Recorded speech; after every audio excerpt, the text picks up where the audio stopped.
Working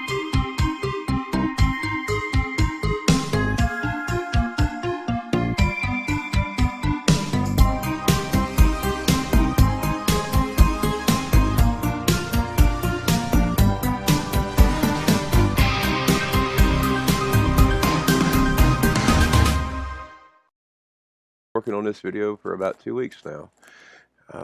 A basic update about what's going on and what we're up to and what we're trying to accomplish.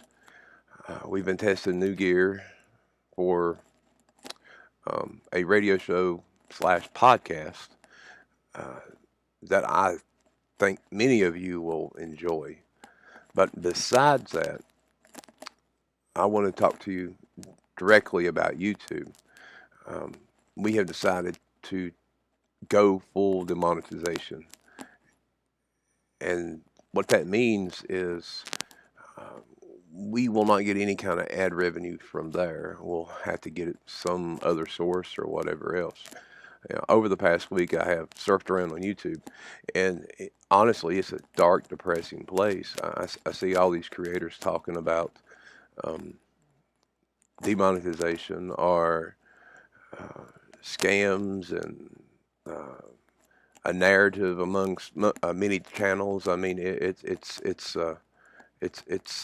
really a disturbing environment that has been created over the past few months, and somehow it has just passed me by, and I missed it. I mean, honestly, I don't surf around on YouTube that much. I try to work on the stuff that I work on and provide it to you guys, and I kind of get lost in that world.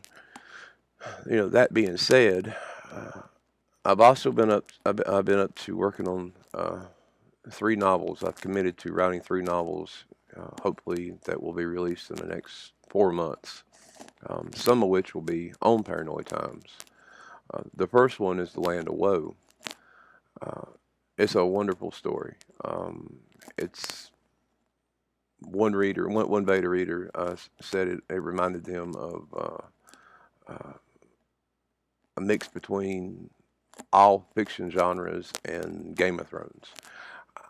I don't know how to take that, but it's just what it is. It's a wonderful story.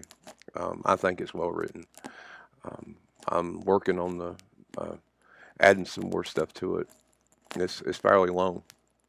And the other one is The Passage, and it's about this retired police officer from Red River and a few things he encounters while he moved away from there to another town.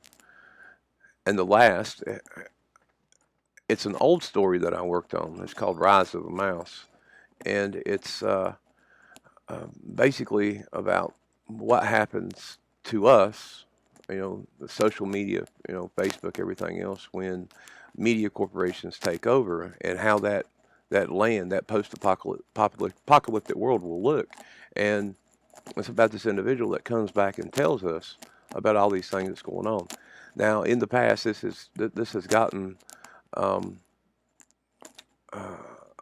little bit of coverage. I mean, there have been talks about one individual working on a comic book and a few other things, and I just kind of bounced the story around, and I wondered how it would work out. And when I was sick, I started thinking about it, and I'm like, well, maybe I should write this. So I started posting pieces of it online, and it started gaining another following.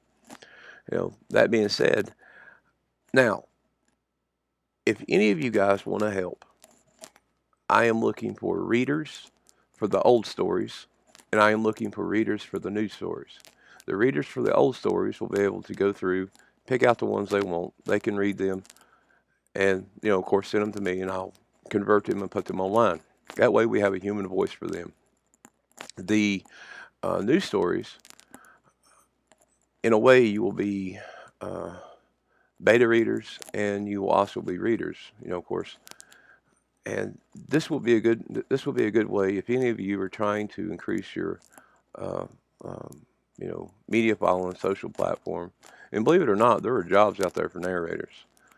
And of course, when we went full demonetization, I can't really pay you, but along the lines, I might be able to. you know, in the past, there have been a whole lot of fans that wanted to read these stories, and this is your opportunity to do so. And, either contact me by email or on Facebook, and we can get together and talk about it. Now, there's also a special edition I'm a Physicist at CERN hardback cover in the works. It is a edited version of the story, also illustrated. And that's another thing. If there's any fans out there that have the gift of the golden pen, so to say, that would like to put illustrations in this book, please contact me, because there is a great opportunity to do that here. And this will reach a vast amount of people. Over the past few weeks, I've watched our subscriber counts carry.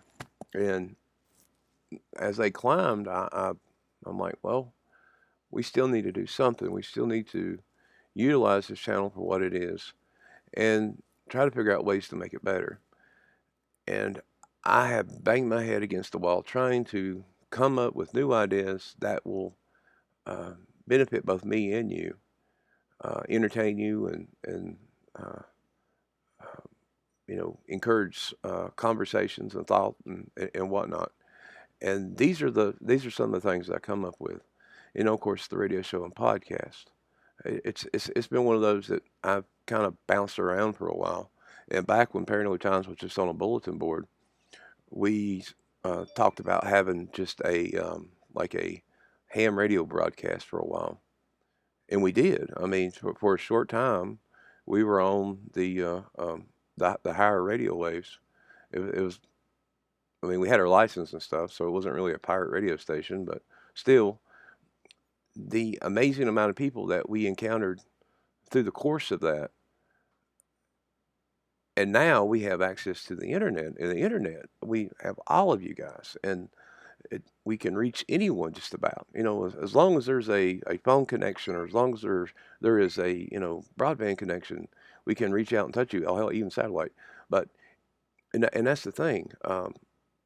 I really, from the beginning, I really wanted to talk to all of you guys, in person or on the telephone or on the computer, chat, whatever. And it bothered me that I couldn't figure out the best way to do that, so that you can actually get your stories out there. You can tell them yourself. Because when I think of Paranoid Times, and this sounds a little crazy, but I see a whole bunch of different faces and I hear a whole bunch of different voices. And yes, I put this together, but this belongs more to you than it does to me. So, like I said, we are working on a number of things. If you want to help, please contact me. And of course, always stay paranoid, my friends.